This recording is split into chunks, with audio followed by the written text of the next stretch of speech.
जी कैसे हो आप सब। तो आप सब यकीनन एक्साइटेड होंगे। आखिर वो दिन आ ही गया काफ़ी लंबे टाइम के बाद, 2019 के बाद, जिसमें अब पाकिस्तान और इंडिया का वर्ल्ड कप का मैच होगा ओडीआई फॉर्मेट में। टी20 में तो 2 बार हो चुका है, लेकिन ओडीआई में तो 2019 के बाद अब दोनों टीमें 4 साल के बाद सामने आएंगी। 2019 में तो जो मैच हुआ था वो आपको पता ही है कि वो वन साइडेड मैच था। पाकिस्तान को इंडिया ने आसानी से वहाँ पर हराया था इंग्लैंड में। तो कल अब 1:30 बजे मैच शुरू होगा पाकिस्तान और इंडिया का अहमदाबाद में। लेकिन उससे पहले वहाँ पर एक तकरीब भी होगी, ओपनिंग सेरेमनी कह लें, जो कि बीसीसीआई ने पहले नहीं करवाई। लेकिन अब जाहिर है उनको पता है कल पाकिस्तान इंडिया का मैच है, ज़्यादा व्यूअरशिप आएगी, लोग ज़्यादा इंगेज होंगे, ज़्यादातर देखेंगे लोग पूरी दुनिया से। तो वो उन्होंने उस मौके का फ़ायदा उठा के कल एक ओपनिंग सेरेमनी के तौर पे एक तकरीब रखी है, जिसमें आपको इंडिया के कुछ बॉलीवुड के स्टार सिंगर वगैरह परफॉर्म करते हुए नज़र आएंगे। तो ये तो होगी सेरेमनी की बात। अब कल मैच है 1:30 बजे पाकिस्तानी टाइम के हिसाब से और 2 बजे इंडियन टाइम के हिसाब से शुरू होगा। तो अब देखना यही है, क्योंकि कल एक मैं समझता हूँ कि वो ऐसा मैच होगा कि जो भी टीम वो जीतेगी वो सीधा फिर आगे टॉप 4 में जाएगी, वो फिर वापस मुड़ के नहीं देखेगी।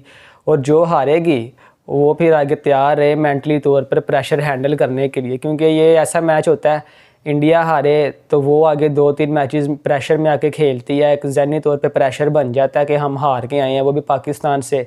और सेम पाकिस्तान का यह कि अगर हम भी इंडिया से हारें, आप देख लेंगे 228 रन से जब हम हारे थे ये एशिया कप में, तो फिर हमारा क्या हाल हुआ था। श्रीलंका ने भी हमें फिर उठा के बाहर फेंका से उधर एशिया कप से। फिर उसके बाद प्रैक्टिस मैचेस में आए तो हम ऑफ कलर लगे। ये तो शुक्र है कि 2 मैचेस हम जीत चुके हैं। लेकिन अब कल का मैच है, अगर तो पाकिस्तान जीत गया तो यकीनन पाकिस्तान को फिर टॉप 4 में आने से कोई नहीं रोक सकता, ये बात तो पक्की है। और यही इंडिया के लिए भी सेम है, अगर वो जीत गए तो वो फिर टॉप 4 में आ ही रहे हैं चाहे कुछ भी हो जाए।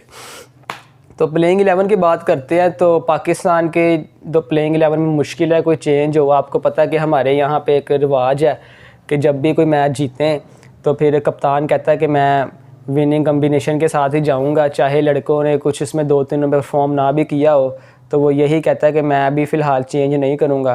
तो सब यही पूछ रहे थे शादाब खान खेलेगा या उसामा मीर, फ़खर जमान या इमामुल हक। तो शादाब और उसामा मीर का तो क्लियर है कि शादाब खान ही फ़िलहाल कल का मैच खेलेंगे। अगर तो वो कल परफॉर्म नहीं करते तो फिर उनको आगे बिठाना पड़ेगा। ये अब उनके पास कल मौका है कि या तो वो परफॉर्म करें या बेंच पे जाके बैठें और उसामा मीर को चांस दें। और फ़खर और इमाम का सब पूछ रहे थे तो वो अभी 50-50 है। कुछ लोग यही कह रहे हैं कि इंडिया के अगेंस्ट फ़खर को खिलाओ, वो मैच विनर है, उसने इंडिया के ख़िलाफ़ काफ़ी परफॉर्म भी किया है। इमाम का बल्ला ही नहीं हिल रहा, उसे तो बॉल टच ही नहीं हो रही, तो उसको बिठा के फ़खर को खिलाओ, अब्दुल्ला शफ़ी के साथ ओपन करवाओ। लेकिन ये अभी फ़िलहाल जो मुझे लग रहा है, जो अभी खबरें आ रही हैं वो यही है कि फ़िलहाल अभी बाबर आज़म जो है वो इमामुल हक के साथ ही जाएंगे और अब्दुल्ला शफ़ीक उनके साथ ओपनिंग करेंगे। लेकिन देखें अब मौके पर ये ना हो कल चेंज हो जाए, क्योंकि पाकिस्तान में आपको पता है कुछ भी टाइम से पहले कहना पॉसिबल नहीं होता, एकदम पे ये लोग चेंज करते हैं। ये तो अब कल आपको पता लगेगा टॉस के टाइम पे, या अगर चेंज होनी हुई तो उससे पहले एक कंफर्म खबर आ जाएगी कि फ़खर खेल रहे, इमाम नहीं खेल रहे। लेकिन अभी फ़िलहाल मुझे लगता है इमाम के साथ ही बाबर जाएंगे, उनको एक मौका और दिया जाएगा। और दूसरी तरफ इंडिया के प्लेइंग 11 की बात करें तो आपको पता है शुभमन गिल, जिनको प्रिंस ऑफ अहमदाबाद भी कहा जाता है, कि जिनके बारे में मशहूर है कि अहमदाबाद में वो छोड़ते नहीं हैं, चाहे कोई भी टीम हो, आईपीएल का मैच हो या इंटरनेशनल, वो वहाँ पर 100 लाजमी मारते हैं, 100 नहीं तो वो 50, 60, 70 तो करते ही करते हैं, उनका फेवरेट ग्राउंड है। तो अब वो भी आज प्रैक्टिस करते हुए नज़र आ रहे थे और कल भी उन्होंने हल्की फुल्की प्रैक्टिस की है। तो अब जिसका साफ मतलब यही है कि आपको वो कल के मैच में नज़र आएंगे, क्योंकि पहले 2 मैचेस के लिए तो वो बाहर थे, उनको रेस्ट का कहा गया डॉक्टर्स की तरफ से।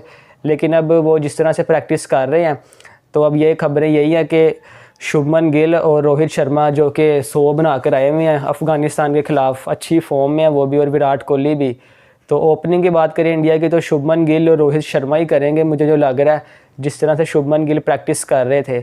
और ईशान किशान फिर मिडल में आके खेलेंगे, शायद श्रेयस अय्यर की जगह खेलें, वो तो भी कुछ कह नहीं सकते। लेकिन शुभमन गिल की यही सब पूछ रहे थे कि शुभमन गिल आ रहे हैं कि नहीं आ रहे, तो उनके बारे में इंडियन फैंस के लिए गुड न्यूज़ है कि वो वापस आ रहे हैं।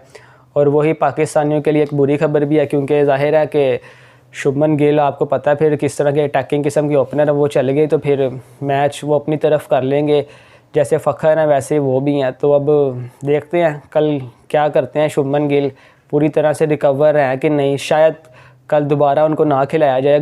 अगर तो वो पूरी तरह से रिकवर हुए तो फिर इसमें कोई शक वाली बात नहीं है कि शुभमन गिल कल आपको नज़र आएंगे मैच में।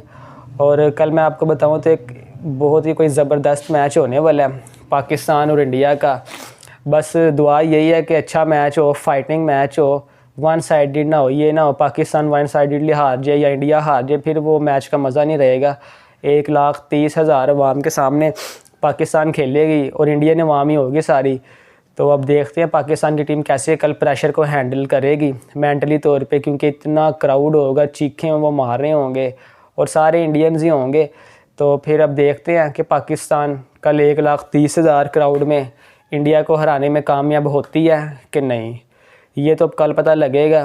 खैर आगे जो भी न्यूज़ आएगी प्लेइंग 11 के हवाले से दोनों टीमों की तरफ से कंफर्म मैं आपको देता रहूँगा। तो वीडियो को लाइक करें और सब्सक्राइब करना ना भूलना। Thank you.